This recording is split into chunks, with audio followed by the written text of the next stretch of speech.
Hey, welcome back to another video of AI Basics. In this video, we are going to learn how to link Grammarly to Outlook email. To link Grammarly to Outlook email, you need to install Grammarly for your desktop or the extension. This will allow Grammarly to check your emails for spelling, grammar, and style suggestion as you write. First of all, open up your preferred web browser and head over to app.grammarly.com. After that, log into your account. Now, click on App section and download Grammarly for Windows and Grammarly for Chrome. You will see an install button like this. After the installation is complete, you will see a status called active. Once it is installed, you can start composing email. As you type, Grammarly will underline any spelling, grammar, or style issues and provide suggestion.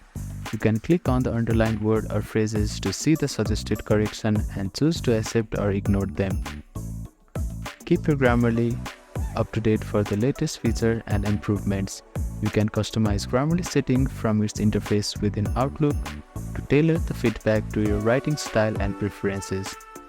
By following these steps, you can successfully link Grammarly to your Outlook email and enhance your writing ability. Thank you for watching this video. Please do not forget to like, share, and subscribe to our channel, and comment down if you have any queries.